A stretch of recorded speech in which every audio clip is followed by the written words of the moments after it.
Cité Kestab, commune de Yopougon-Niangon. Un endroit paisible où les riverains côtoient chaque jour le danger. La raison, ce ravin qui s'est agrandi au fil des années. Mathias vit ici depuis 1998 et se souvient de l'évolution de ce trou. Quand nous venions ici, le trou n'était pas menaçant. Rien ne présageait que ça allait devenir comme c'est aujourd'hui. On mettait une petite planche et on passait dessus. Et il est devenu très menaçant aujourd'hui. La situation inquiète tous les habitants à l'instar d'Alexandre, arrivé ici depuis 2019. À chaque passage de l'eau de ruissellement, c'est un nouveau bout de terre de perdu. Avant, il y avait plus de 10 mètres entre le trou et les maisons.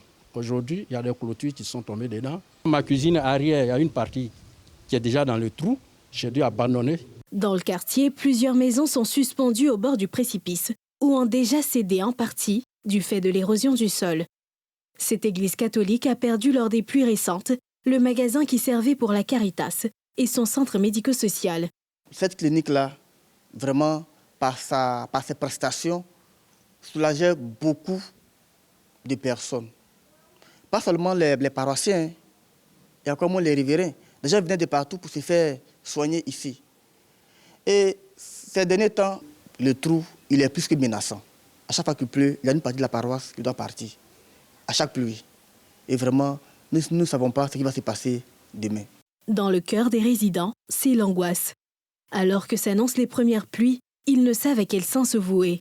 Les saisons de pluie nous inquiètent.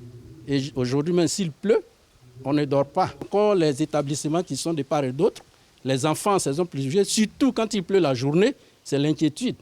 Parce que les enfants doivent traverser. Les femmes qui vont au marché traversent. C'est vraiment très, très, très dangereux. Quand vous habitez une maison qui s'effondre, qui risque de s'effondrer sur toute la famille, vous vous dispersez. L'état de détresse dans lequel se trouvent actuellement les habitants des toits verts et des toits rouges de la cité Kestab, sincèrement, il faut voir pour s'en rendre compte, pour se rendre compte du danger que tout le monde court. Avec impatience, ils attendent l'arrivée des structures d'assainissement et de drainage pour les travaux avant que la pluie ne cause un drame. Dans cette course contre la montre, chaque minute compte. Si le passage de l'Office national de l'assainissement et du drainage en 2020 avait suscité de l'espoir, l'arrêt brusque et sans explication des travaux a ravivé les craintes. Il y a une machine qui est venue au niveau du pont et la machine a fait une journée de travail. Après, elle est partie. On ne sait plus ce qui s'est passé jusqu'au jour, aujourd'hui. D'une même voix, il supplie les autorités et personnes compétentes à se pencher sur ce cas. Bientôt la saison des pluies. Nous connaissons aujourd'hui l'abondance des pluies à Abidjan. Donc, notre cri de cœur, nous en appelons aux autorités politiques, administratives, les ministères concernés, l'ONAD, de se pencher sur cette situation. Parce qu'il peut y avoir drame ici. Il y a plusieurs maisons, des centaines de maisons au bord, qui longent le trou. Parce que ce que nous ne comprenons pas, ils ont traité les autres collecteurs.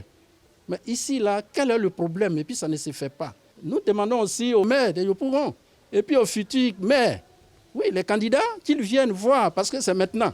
Un message qu'ils espèrent trouvera un écho favorable tant qu'il est encore temps. Prévenir pour éviter le pire, quand on sait que depuis quelques années, Abidjan connaît des saisons de pluie meurtrières.